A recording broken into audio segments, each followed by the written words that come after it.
What has gone wrong with Britain's economy and what can be done about it? This is a question that has preoccupied politicians, economists, academics, and investors for years. And while the recommendations about policy vary wildly, it's hard to disagree about some of the symptoms. Productivity growth has stalled. Average wages, after adjusting for inflation, are about the same as where they were a decade and a half ago. Britain spent a bigger share of their income on housing than their counterparts in other developed countries. Investment is sluggish. There are plenty of potential culprits for this state of affairs. Britain's decision to leave the European Union in 2016 upended trade relations and unleashed 8 years of political turbulence.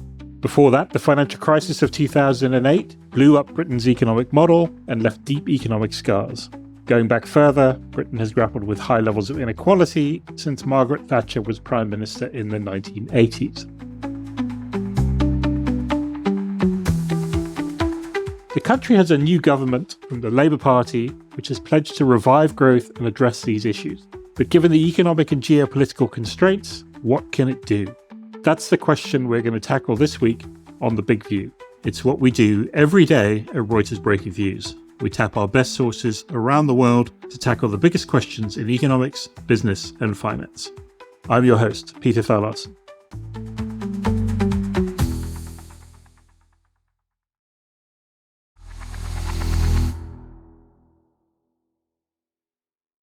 My guest this week is Torsten Bell. Torsten has been thinking deeply about Britain's challenges for years. Till last year, he was the chief executive of the London-based Resolution Foundation. Before that, he worked in government as a member of the Council of Economic Advisers and was Director of Policy for the Labour Party. Last year, Torsten published a book called Great Britain, How We Get Our Future Back. It's a forensic analysis of what has gone wrong, but it's also something of a practical manifesto, a passionate argument that Britain is capable of making real improvements without doing anything revolutionary. Unlike many policy wonks and analysts, Torsten now has a chance to put his ideas into action. Last July, he was elected as Member of Parliament for Swansea West, representing the Labour Party. And last month, he was appointed Parliamentary Secretary in the UK Treasury and Parliamentary Under-Secretary of State in the Department for Work and Pensions. He's a busy man, and I'm delighted that he's agreed to carve out some time to come onto the show. Torsten Bell, welcome to The Big View. Lovely to be with you. So I want to spend most of this conversation talking about your diagnosis of what's gone wrong in Britain and what can be done to fix it. But before we get into that, I have to ask, what have you learned about government over the last 6 months? What have I learned? Lots. I'd say I've learned some things about the country, and then I'll come to government, because obviously I've been involved in British politics before, but I've never been an elected representative before, and that is definitely different. It's different. In my old job, writing books and running a kind of research institute, to spend a lot of time learning about the country from spreadsheets. And now I still do some of that, but I learn as much from knocking on doors in Swansea, where I'm the local MP, and that it reinforces lots of the same messages. People in the country are really angry. It probably has taught me some lessons. It feels different. Like you have people crying on your shoulder on a Saturday morning when you knock on their door to talk about issues in a way that spreadsheets rarely. They do break, but they don't tend to cry. I would say I probably would put more weight if I was writing the book today. The book I wrote last year, and I was putting the finishing touches to it in April last year. I would probably put more weight on the health challenges facing the country. That the level of kind of damage that poor health and poor health care does to people, and what the ramifications for that for the economy, but also for all of us, I've taken away from the last 6 months is just really, really deep-seated, and can be, for individuals, can be absolutely catastrophic. So I'd probably put more focus on that. So I've learned that in 6 months. Health matters a lot. It's not that I didn't think it mattered, but I'd put more weight on that probably. In terms of politics and government, as I say, I have worked in government before. people, if I compare, and that was before 2010, so quite a long time ago, 15 years ago, what have I learned? I've learned in the last 6 months, the impatience for change is higher than it was 15 years ago. And I think that's totally understandable. I think it probably should be. As we'll come on to, things haven't gone very well for a while. And so people are hungry for change and, and not content with the status quo or the system. So I think, and that I can feel that viscerally in terms of when we're thinking about things in central government. But as I say, also just locally on the doorsteps. And that is a big change. I'd say if I compare it to the phase immediately before the financial crisis, confidence is lower. Confidence in all parts of policy making, not just in terms of how people perceive us, but confidence in is this the right answer? How do you make this happen? And us bringing back some of that confidence, because not you don't want the false confidence that there was definitely some of in the 2000s. Everything's brilliant. We've solved all the big economic problems. It's all easy. Inflation will never come back. There is no boom and bust. So I'm not advocating for that kind of confidence, but the confidence that is, you've considered all the information that is available. You have a plan based on that, recognizing the ambiguities and the trade-offs that are there, and then you are will deliver that. I think the British state, to some degree, again because of pretty terrible 14 years and a particularly messy kind of 7 years before we formed the government, has lost some of that, and we're obviously aiming to bring that back. But that is definitely different to how it felt when I first walked into the Treasury in 2006. Okay, well, there's a lot there, which we will get back to. But I think we just need to sort of start with the diagnosis, or with your diagnosis. I mean, the sort of the stats, the spreadsheets show, as you said, the economic performance is not great. Real wages that haven't improved in 15 years. Productivity not great growth. Is a very polite version of it, Peter. Okay, yes. Trying to be even-handed. I'm going for catastrophic. Okay, all right. High income inequality, poor levels of investment, rising housing costs. I mean, I guess before we start talking about the solutions, what do you attribute this to? I mean, there are lots of potential culprits, but how do you sort of sum that up? Well, what I was trying to do in the book is to sum up why it feels so rubbish.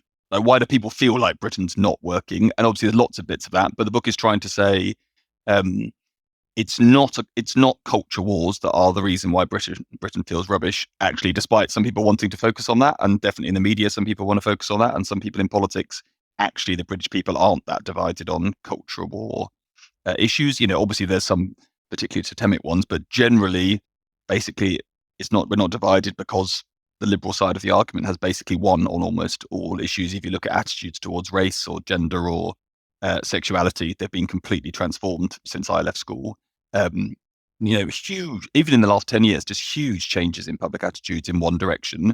We don't have issues like abortion that bring culture war issues into the center of our politics.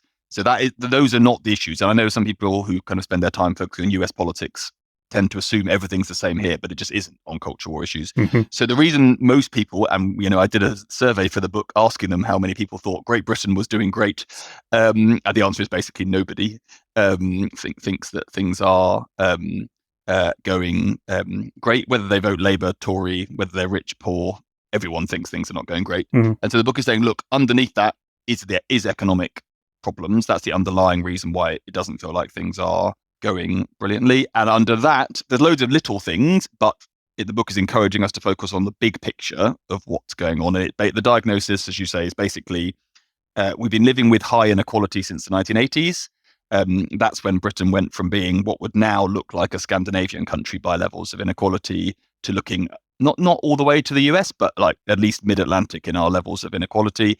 And, geeks like me care about the individual ups and downs since then, but the big picture is just it stayed exactly where it was in the early 90s since then, i.e. very high inequality, the most unequal large economy in Europe. Bulgaria manages to be more unequal, but everyone else in Europe is less unequal. And then the book says, look, public concern about that actually shoots up not in the 1990s. And obviously Margaret Thatcher won a lot of elections during the 1980s. Public concern about it actually, in poverty and inequality, actually shoots up decades later after 2010.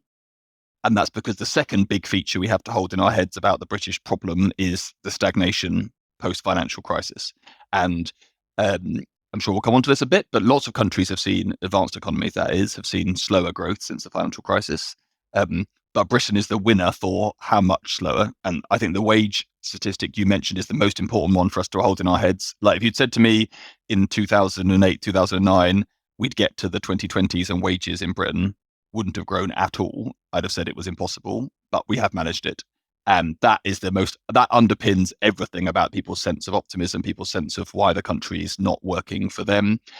I think the thing the book does, and I think, you've talked about both those issues lots, but I'd say the thing the book I hope adds value is to say it's really important to put those two trends together. You've got to put together the inequality of the 80s and the slow growth of the 2010s, because if you do, you can understand that, look, we're really unequal. So better off people in Britain still look similar-ish to better off people in the rest of Northern Europe, in rich Northern Europe, because even though the country's poorer, our GDP per capita is lower than all the other large Northern European countries, because the rich get a bigger share of the pie in Britain, our relative incomes, my income looks pretty similar to a well-off Dutch person's income and all the rest. But middle class and poorer Britons are now much poorer than their equivalents in almost any country that we would usually compare ourselves to, whether it's the Anglosphere or it's Northern Europe.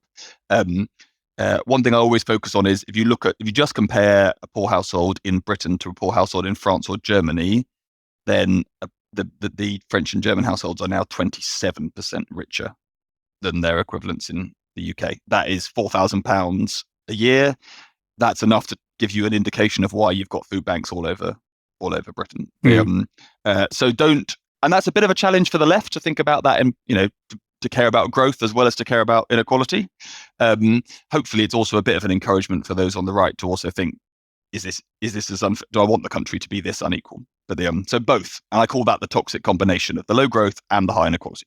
So, and you're right. A lot of people say, well, everybody had the financial crisis, and a country with a large financial sector probably would suffer more than most. I mean, the other thing that's happened, of course, in Britain is Britain left the European Union, and which has definitely had an economic impact, and also obviously quite a big impact on the politics.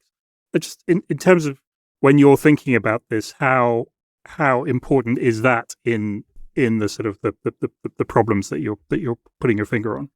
I come at that in two ways. So the first is to say, obviously, Brexit is a very big deal politically and economically. Okay, so no one's underestimating it.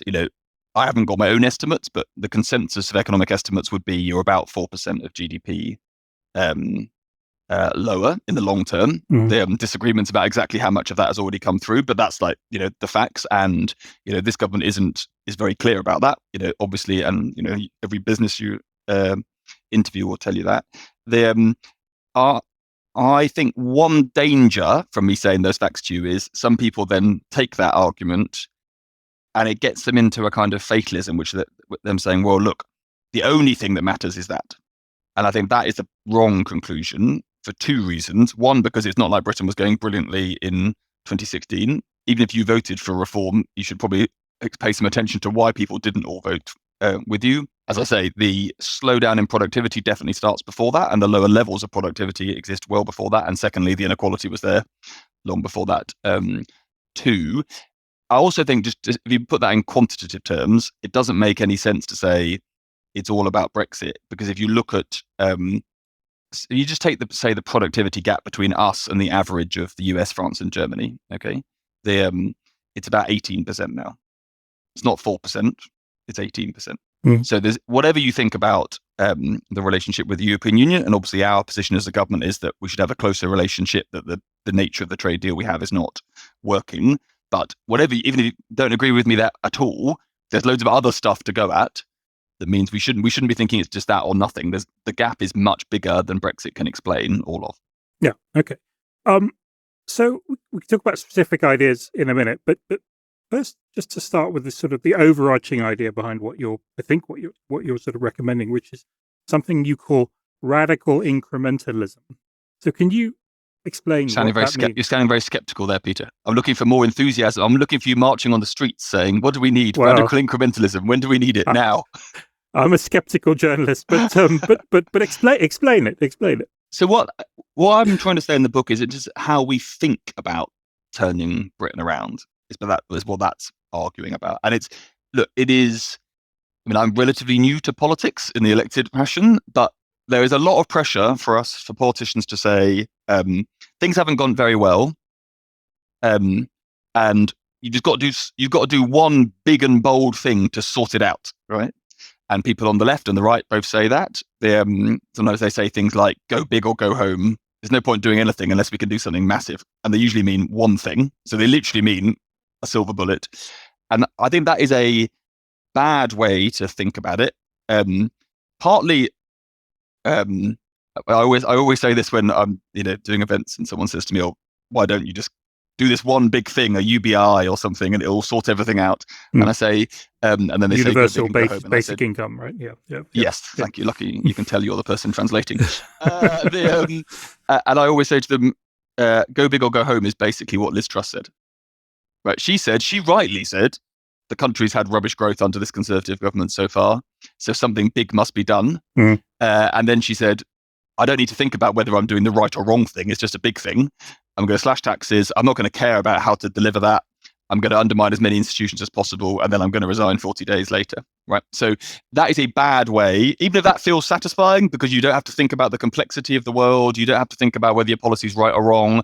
You just say something big and bold. Well, that is interesting in terms of making you feel good about yourself, and a terrible way to try and run a country, because in the real world, whether you like it or not, modern advanced economies are complex beasts, and achieving objectives in those ecosystems where loads of different people have agency, loads of firms, loads of institutions, different levels of government. The way those places do well is when you're clear about what you're trying to achieve, right? And that should be radical, because we're not trying to just keep with the status quo, because the status quo has been a disaster. So the radicalism we need is dissatisfaction with the status quo and a recognition that we can do much better. The incrementalism is don't just think you get out of bed and announce one big thing on one day. Anyone that's serious about government should be getting out of bed every single day, knowing that they'll be taking, tens or, hundreds of decisions over the course of that day or that week. And all of those need to be pointing in the direction of where you're trying to take the country. And not only will you make more difference by doing it that way, because you will consistently build impact over time and things will interlock with each other to drive change, but if you do that, then I'm enough of a liberal to think the rest of the world, the rest of your ecosystem, the businesses, the other layers of government, the individuals respond to that, because they see the way the world is going, and then they are able to succeed in that world, and then you have a country that is trying to get somewhere together. Now, my personal view is that is radical, because we haven't done it very well for quite some time. Right. But it is obviously different to how lots of people come at politics. But it's also, it is radical, as you say, but it's also, there is still this question of, well, why has policy failed in the past, right? So if we talk about, you talk a lot in the book about housing, and you have some amazing statistics. Average housing costs have almost doubled as a proportion of income, from 9% to 70% since 1980. I still find this amazing. The average Briton has 40 square meters of housing space, which is less than the average New Yorker. I think you should say it again, because people never believe that. I checked that 3 times because I was so sure it couldn't be true. This is what happens if you don't build any houses. Right. It doesn't just show up in house prices. It shows up in living in a hovel, in small, cramped accommodation with mold on the walls. It's kind of amazing. But let's assume that previous governments, were genuine in their desire to do something about this, and people announced targets for building houses and various other things, and it didn't happen. So I guess part of the question for this sort of radical incrementalism idea is what do you do different? How did other governments get stuck on this, and how do you do this differently? That's a good question. I think we should do that over time, because the answer changed about why progress wasn't made on housing. So if I look through the 90s and into the mid to late 2000s, so the period of the last Labour government, I think, if I'm being honest, my predecessors did not clock the scale of the problem.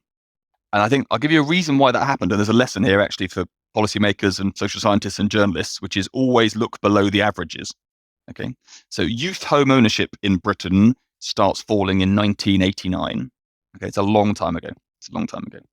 I don't mean real youth, obviously. I mean like people in their 20s.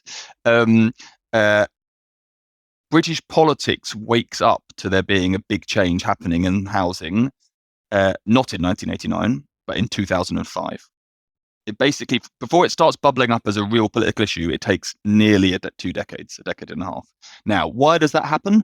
Because although youth home ownership falls from 1989 onwards, it's bottomed out now, but it's fallen. Overall home ownership did not start declining until 2005, because older generations home ownership actually kept rising. Like the boomers didn't hit peak home ownership actually until quite recently, right? Because they've inherited a few people, and so you still had home ownership rates rising, and you had a lot of people who were doing okay out of the house price rises because you were in the interest rates falling phase of the very long cycle from the 1980s through to the 2010s, and so people were getting cheaper mortgages if you already owned a property. And that was also translating into you got an income benefit. You were richer year to year, and then you got a wealth benefit because the lower interest rates also drove up house prices, and that was a windfall on the wealth side as well. So that probably didn't seem like a disaster for most people, did it? So if I'm honest, that was what was going on. I can remember in the mid 2000s, British politics, which I was then starting to get involved in as a civil servant side, starting to wake up and realizing, oh, actually, housing costs have actually gone up quite a lot. If I look at poorer households or younger households, they're going into expensive renting accommodation now. But it did take until 2005. After that, then there's a financial crisis. People are kind of focused elsewhere, understandably.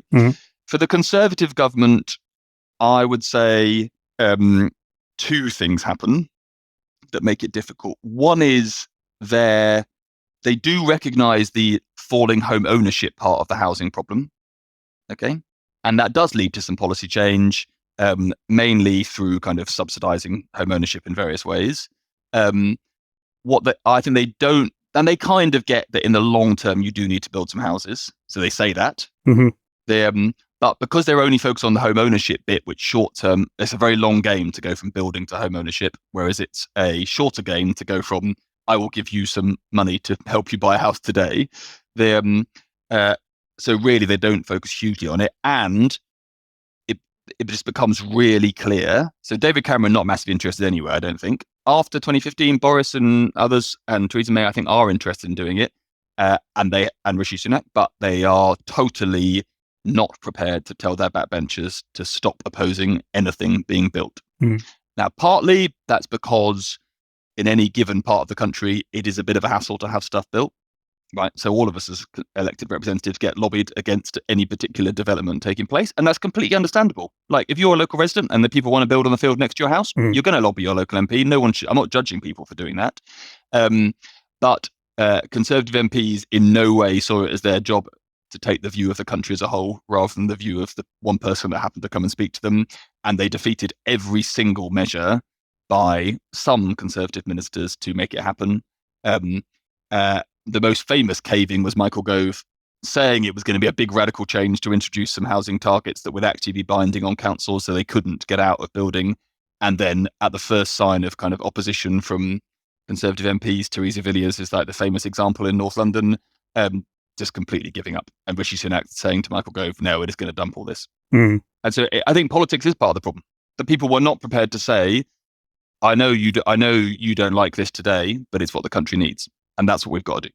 So that's interesting. And I mean, we're talking, on the morning when your government has just announced a fairly dramatic, what reads like a fairly dramatic sort of announcement in terms of sort of nuclear power and kind of on the planning side, restrictions on the planning side on the building of small modular reactors and stuff. I mean, again, feels quite radical that, But has something shifted then? Are you basically saying that there's a sort of a shift in public opinion or public support in favor of kind of overcoming some of these objections and these obstructions? That there's a sort of constituency for it? Well, first of all, let me say something about the Labour Party, and then I'll say something about the public. Okay, so what there is a shift in the relative prioritization of the tasks of social democrats. Okay, once you've had 15 years with wages not growing, like what is the promise of social democracy? Right. Is that we will deliver a growing economy and decent public services and a fairer society. Right. That's our promise, has been since the Second World War. Okay. The growing economy and rising wages bit used to happen. Okay. And then there was a row about what we did afterwards. That is not the world we live in. Okay. The growth bit really matters. And a key part of our diagnosis of what has gone wrong is that this has become a country that is incapable of building things. Whether that's train lines, HS2 is the kind of famous example, but there are lots of others, whether it's houses, whether it is energy infrastructure. I mean, on nuclear, I'm not trying to be unfair to Nick Clegg here, but one of the things that makes me furious is there's this, there was a plan for some nuclear to be started in the early part of the 2010s. Remember, no nuclear power station's been finished since 1995 in Britain, right? And Nick Clegg famously gave this interview saying, when he was the Deputy Prime Minister, saying, there's just no point building these nuclear power stations. They won't produce any energy for the next 10 years, take 10 years. And it's like, yeah, some things do take a bit of time. And countries that can't do that get into real trouble. The national grid, like what's holding back our renewable energy transformation at the moment isn't, can we put a wind turbine up because we've got rid of the ridiculous conservative ban on onshore wind in England. It is the grid hasn't been invested in. And so it takes a very long time to connect those renewable energy sources to the grid so people can actually use the electricity. So on nuclear, yes, we do need to, hopefully, modular reactors are obviously early in their development. Obviously, we're hoping they drive lower costs over time than the larger reactors, which we've already got one over. When I look across the Bristol Channel and see Hinkley going in Somerset, but the old large ones, but the small ones may have a large role to play. But if your planning system doesn't let them get built, well, no one's going to do it. So I think it does apply. It's not just about, I think people think about planning just in the housing space. It is not. It's our ability to get things built right, left, and center. Data centers for AI, transport systems. When Ed Miliband walked into the energy department after this election, sitting on the desk are loads of large solar farms where the government's just been sitting on the consent for years, right? People want to put some private money into putting in some solar farms, which will help us solve our energy needs. We've even had Putin and the gas problem visible in our sites during that phase, and they still wouldn't consent the solar farms. And so within a week of coming in, he's consented some big solar farms, and he's right to have done that, because I totally understand if I live next to the solar farm, maybe I would rather not have that on the field. I like being able to see the animals grazing or whatever it is, but the country needs energy, and that's what we're going on doing. So that's about Labour's position has changed. We recognise that not building, not investing is a key problem to delivering what Social Democrats promised to deliver, which is widely shared prosperity, a decent house to live in. It's not complicated. Rising wages, a decent house to live in, public services that vaguely function, right? That is the promise to people, and we are not delivering, and the Labour Party needs to deliver now to convince them that, Britain's the country they were promised. For the country as a whole, I think people have recognised that. I think people are more conflicted. So I'm not being naive. I'm not saying everybody who's next to, where a nuclear power station gets built, Sizewell C is the one that is obviously under discussion in Suffolk. Do local people oppose it? Yes, some do. Do most people in the country as a whole think it'd be better if we had reliable domestic energy sources that mean we're not reliant on imported gas, and that you have secure electricity as we move to powering our cars and our homes and heating our homes through electricity? Yes. So I think attitudes have moved. I think on housing specifically, they've definitely moved. And that's because even if you are a person with a secure home in your 50s and 60s, you've got kids, or your friends have got kids, and you're watching them go through the housing trauma, and you're thinking, what on earth is this? Like, I had a constituent last week who'd been forced to sign 2 rent guarantees for their daughter. The daughter had a perfectly decent job, but the landlord was just like, nope, do you know what I mean? They're just like, this is mad. Like, that wouldn't have happened when they moved into to live on their own when they were a kid. So everybody knows, basically, we've got to do better. Doesn't mean people shouldn't have views about how we do it. Like, I want councils having views about where the best homes get built, what the right kind of homes are, who has access to them, is there enough social housing? Those are all legitimate things to row about. What isn't legitimate is to say Britain can carry on just not building. Okay. So just sticking with the growth theme then, which is the mantra, right? It gets repeated by Keir Starmer, the Prime Minister. It gets repeated by Rachel Reeves, the Chancellor. Everybody's talking about growth. And there was a view around the time of the election, which, full disclosure, I'd subscribed to, that the new government could achieve a lot just by being stable, right? Just by sort of saying, we've got a government, we've got a big majority, kind of we're going to be around for a little while, and France is in turmoil, Trump is coming back in the US. Actually, we can just sit here and some of the investment that has stayed away will return out of that. I mean, I think it's fair to say that the environment has got tougher. The external environment has got tougher since then, right? I mean, you've got obviously threat of tariffs. You've got government bond yields rising across the West, pushing up interest costs. Squeezing budgets. I mean, how do you think about that sort of that need for investment, which is obviously important for growth and all the things you're talking about,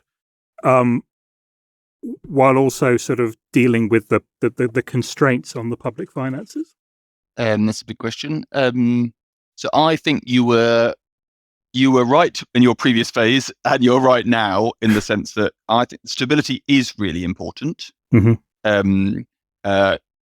for investment. But actually, just generally, it's important for individuals to plan their lives, for firms, even if a firm isn't investing, just like it will do better. It will do better in a stable environment that doesn't involve Liz Truss running the country as a general rule. So so I think that is important, and I think that as you say, everybody said stability was really important because they were looking at a chaotic Tory government.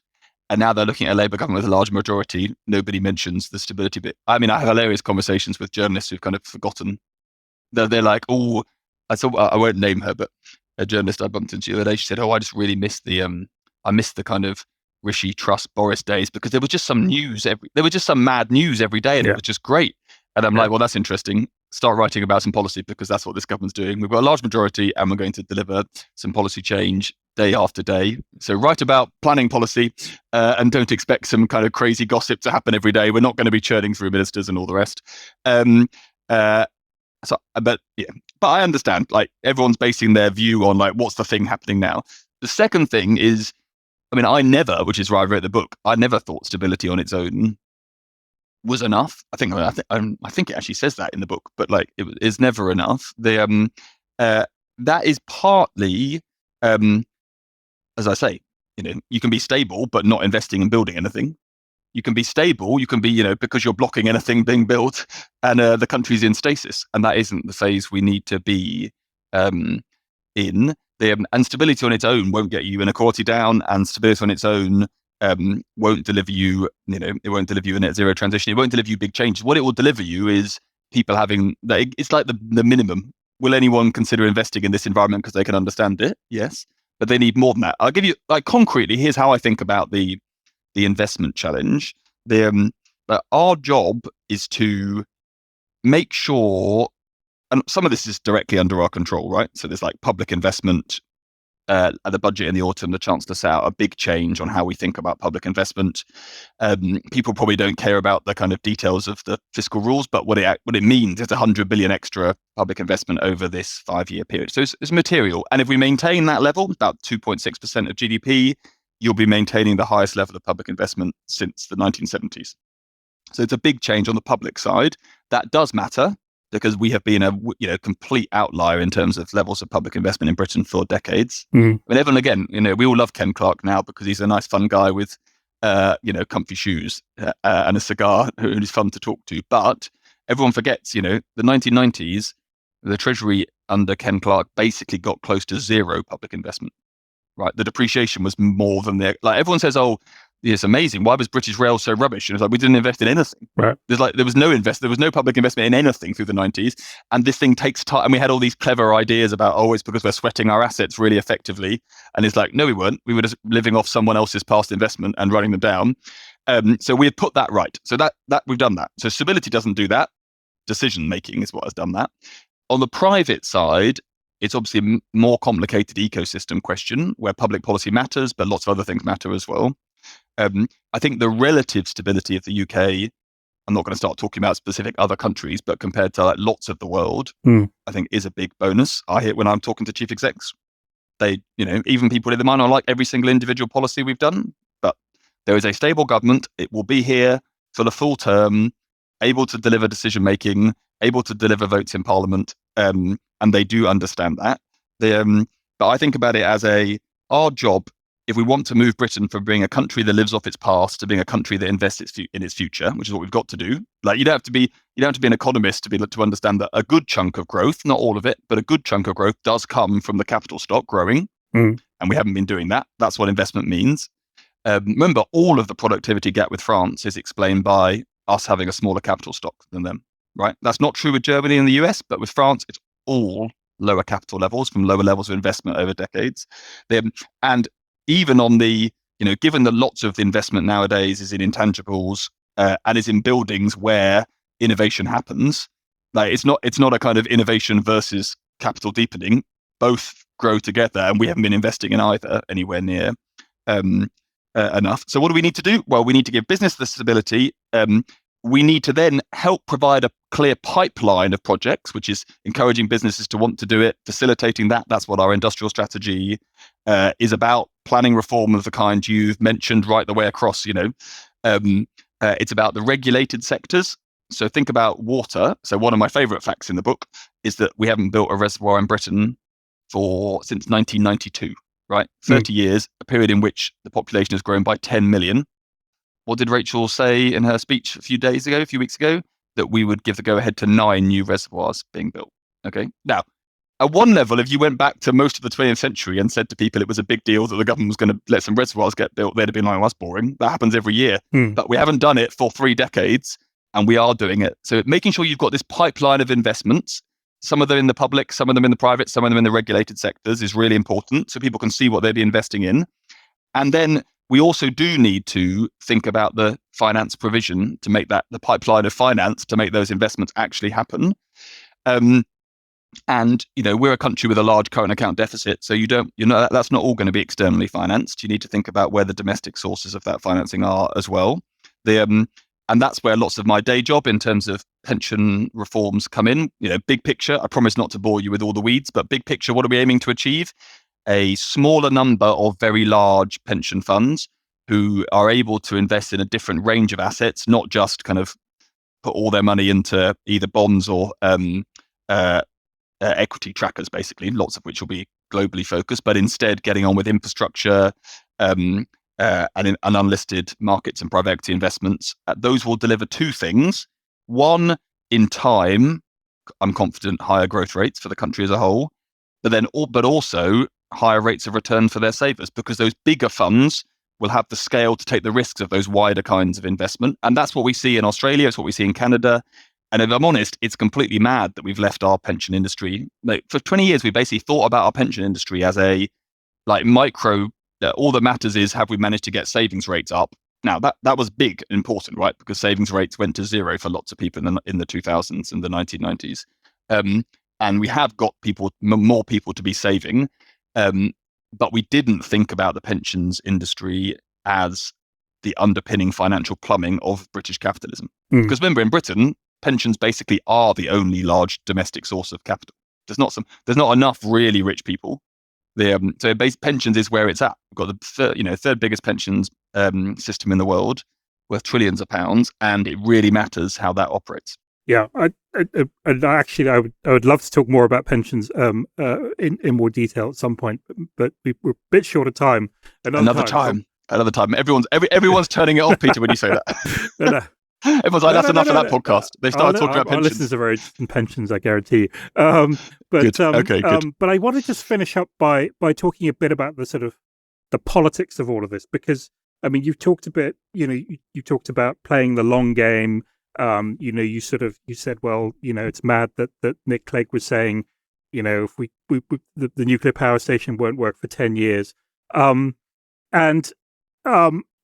is a lot to be said, obviously, for taking that kind of approach, but the political cycle is much shorter, right? The electoral cycle is 5 years.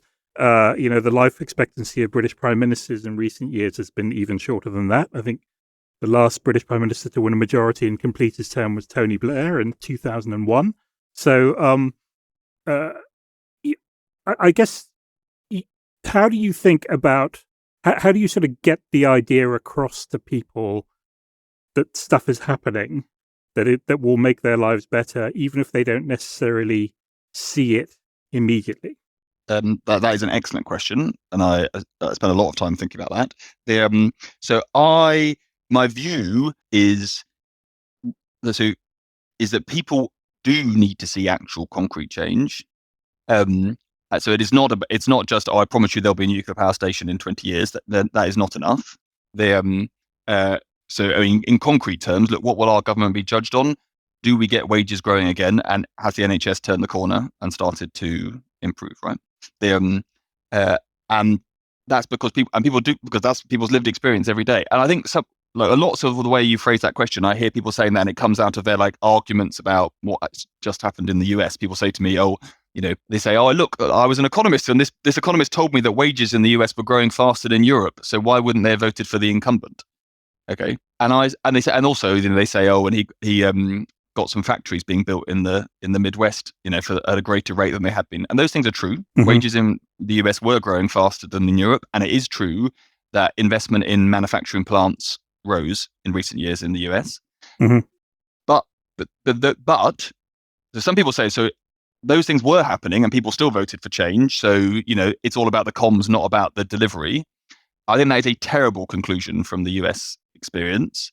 The reason why people are still really angry is because, okay, yes, wages had grown slightly faster than they had in Europe in recent years, but people's incomes were still absolutely hammered over the whole 4 years of the term because of really high inflation. And people really hate high inflation, and they should. It's a nightmare for people to deal with. It's a nightmare for firms to deal with. And it is true that, yes, some manufacturing investments had started, but the number of jobs in those plants was small. And they were, by definition, by where they were placed, for good reason, because they were tended to be in isolated areas, not particularly visible. So you need to do two things. So I think ignore the people that say, oh, everything was hunky-dory in the US, and it's just if you need to get your comms strategy right. Okay, those are people that I'm afraid, one, haven't paid enough attention to what actually happened, and two, are too prone to thinking politics is just about the comms.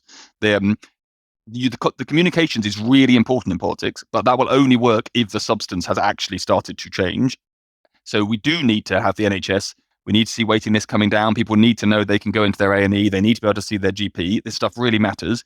And the Tories had basically given up on trying to effectively manage the state in the last, particularly since 2016, just like they were not interested in trying to run departments. They were commentating on them to a degree. They were focusing on other issues because their politics was so chaotic. And, do you remember all the rows from Thatcher through to Blair about, were we going to have new public management? What did it all mean? Well, I say to people nowadays, this country needs some public management. Like, it needs ministers who understand our job is to properly administer the state. We are responsible for it. We're not commentators on it. And that's what we are doing. That will take time to turn around. So on the NHS, for example, the promise is not by the next election, everything will feel perfect, right? The promise is, though, can we show people we've turned the corner, that things are on the up, that things can get better in a way that they've stopped believing they can. And then there are lots of other really important things people need to see in their lives. Like when I say higher levels of public investment or getting nuclear power stations built, right? Another way of thinking about high public investment is potholes will actually get filled in on your street, right? When you drive every day to go to work and you hit a pothole and you're reminded that we can't even do the very basics in this country, you lose faith in the system. So higher public investment, your councils aren't going bust, but they will fill in the potholes over time. Again, not over, but we will fill in significantly more potholes. It's been a disaster. I get it raised. I'm door knocking every Saturday in Swansea, right? And people raise with me every weekend. Potholes. Is the NHS work? And so all I would say is, we've been talking about the big macroeconomics of some of this. Yeah. The agenda of a higher investment agenda is a country that people experience as working once again. And yes, we need to turn around the public services, which we haven't talked as much about for this session. But they need to be on a trajectory and getting better. But people are not stupid. They do not think everything's going to suddenly get better overnight. It's only a few kind of Westminster commentators that seem to think that was the test. Their test for us is, have you started to show that things that can actually improve again? And what I think we are underestimating is what this country needs is those substance improvements, but what it also needs is hope bringing back. And it's the sign of things actually being done, things actually getting a bit better, even if you didn't like all of them, right? But you saw some progress happening. At that point, that's when you start saying, the fact that, then Nigel Farage and Kemi Badenoch can be off having their kind of civil war of the right over here, but we're going to be voting for sensible mainstream social democrats that are delivering what we've always promised: rising wages, a country where the tomorrow looks better than today, and functioning public services. Like, that is worth a lot. Okay. I think that's probably a good point to leave it. That's a good point to get to. That's what we've got to get to, Peter. We've got to make it happen. You're exactly right, and we can, we will see how that gets on. Obviously, I'd love to, talk more. We can probably do a whole session on pensions at some point. Ooh, once you've definitely, I'd love to do that further around that topic. But Torsten, for now, thanks so much for your time. That was really fascinating, and thanks again. Thanks for having me.